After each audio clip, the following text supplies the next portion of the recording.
R.J. Simpson is the new premier of the Northwest Territories. 88 cops in Edmonton and Calgary resigned or retired during disciplinary hearings, allowing them to avoid discipline but also seek out a job somewhere else.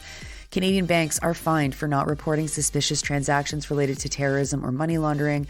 The greenhouse gases emitted by wildfires is not included in official government data related to greenhouse gases, and new policies for international students will restrict enrollment based on students' income. Good morning. It's Friday, December 8th. I'm Nora. Here are your headlines.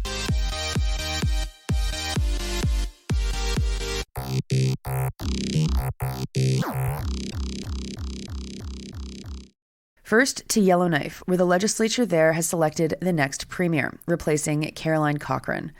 Member for Hay River North, R.J. Simpson, won on the second round of voting, according to the Canadian Press. He was first elected in 2015 and has held positions for education, culture, employment, and justice.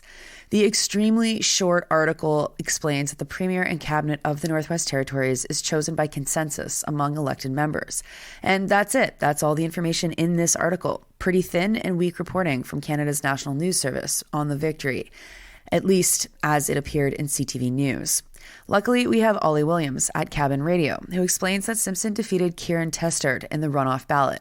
Caroline Wozonik was out on the first ballot. It was a secret ballot, and the winner needed to have a majority of the votes of the 19 MLAs who voted.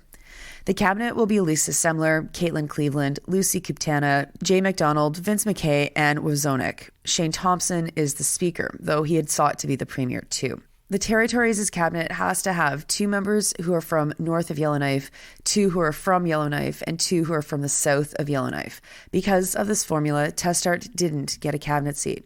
For the first time since 2011, the premier will be from a riding outside of Yellowknife. Next to Edmonton, where CBC's Taylor Lambert has done some interesting data analysis from information he got from a Freedom of Information request. 50 members of the Calgary Police Service and 38 members from the Edmonton Police Service either retired or resigned while under misconduct investigations. But by resigning, they were allowed to then work as a cop somewhere else. The data that Lambert got from the Calgary Police didn't include what the officers were charged with. They argued that that would violate privacy, but Edmonton Police did release it. 35 people had been charged with discreditable conduct, 17 with deceit, and 14 unlawful or unnecessary exercise of authority. Just one person was charged with drinking booze while on the job. Ian Sanderson, chair of the Alberta Association of Police Governance, thinks that it's okay that cops have this quote-unquote escape hatch, that if they were forced to go through the process and not allowed to resign or retire, quote, a cloud investigation might make it harder to find other work in policing, unquote, paraphrases Lambert. But in at least one case, a Calgary officer who was facing formal complaints resigned during the investigation and then resurfaced as the chief of police of Camrose. And despite the fact that the province has made many changes to the Police Act, and despite the fact that there have been calls for this loophole to be closed, the government has not done it. Criminology professor at the University of Alberta, Temitope Oriola, has argued that other changes need to be made too, like increasing the level of training required to become a cop. Currently, all it takes is a high school education and then 6 months and a half of training, which is, less than it takes to become pretty much anything else. Oriola points to the fact that more educated cops tend to use less force or face misconduct complaints.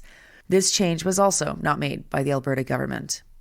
Next to more bank news. CIBC and the Royal Bank have both been fined for, quote, non-compliance with money laundering and terrorist financing measures, unquote, reports the Canadian Press. The penalty for CIBC was just $1.3 million, and for RBC, it was for $7.4 million. I don't know if that means that RBC's fraud was 7 times worse than CIBC's, or if they just got a higher fine. Canada's financial transaction agency FINTRAC said that CIBC failed to issue, quote, a suspicious transaction report, unquote, when large sums of money were transferred to Canada, and there was grounds to suspect that the transfer was related to money laundering or terrorism. The client had already been arrested and charged, something that CIBC was aware of. And in an analysis of 20,000 transactions, information was incomplete for more than 1,000 transactions. This article from the Canadian Press does not explain why RBC was levied this fine, but if you find an earlier CP story, it says that RBC didn't submit 16 suspicious transaction reports of 130 reviewed cases. TD Bank is being investigated by the U.S. Justice Department for their compliance with anti-money laundering legislation. Next, Wendy Strook from the Globe and Mail is reporting that greenhouse emissions related to wildfires could be double or even triple the emissions that are created by industry. While that's bad enough news, what makes it worse is that official government updates don't include these emissions. When they report on greenhouse gas emissions in 2024, wildfires won't be reported as they aren't human-caused, or they happen on their own without someone setting the fires directly. Wildfires and pestilence are considered natural occurrences. In 2023, 18.5 million hectares of forest burned in Canada. Those fires released some 2,400 megatons of CO2. Compare that with the 670 megatons of CO2 released by emissions. Natural Resources Minister John Wilkinson's press secretary, Carolyn Svonkin, defended this, saying that the report has to be about what we control, aka what is anthropogenic. And finally, another story from the Canadian Press. The Canadian government has announced its plan to manage the explosion of international students in Canada. The federal government is going to require that international students have double the amount of money that they currently need to have to be able to study in Canada. So yeah, the Liberals looked at the housing crisis, the fact that international students are effectively financing public education, and said, you know what, let's just block the poorer students. Immigration Minister Mark Miller also threatened to cap visas in provinces that leave students high and dry when it comes to housing. He wants to see schools that operate like diploma mills, or what he says the diploma equivalent of puppy mills, be shut down by the provinces. Recall that the feds don't have direct levers here to pull. Colleges are accredited by the provinces, and it's up to them to manage their affairs. But the feds do have funding. The article says nothing at all about how much more money international students will be expected to have or what they're expected to have now. Nor does it say anything about how much average fees or housing costs are.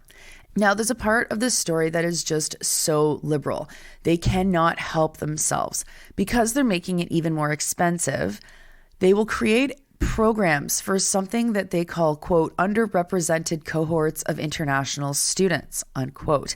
A completely liberal and ridiculous scheme that will maybe help Miller sleep at night, but not do much more. It'll be hilarious for them to look around and say, okay, who's underrepresented here? Is it students from Brazil? Is it students from Italy? Is it students whose parents make less than $200,000 Canadian annually? Let's come up with a program so we can feel better about the fact that all we're doing is making it so that students are not judged based on merit at all, but they can buy themselves access to Canada. It's a pretty disgusting decision, and I think it's a bit annoying that that decision's buried in this story. Those are your headlines for Friday, December 8th. I'm Nora. You're listening to this podcast at sandyandnora.com, on the Real News Network podcast feed, and anywhere you get your podcasts. It's Friday. I hope you have a wonderful weekend. Happy Hanukkah if you celebrate, and I will talk to you on the other side.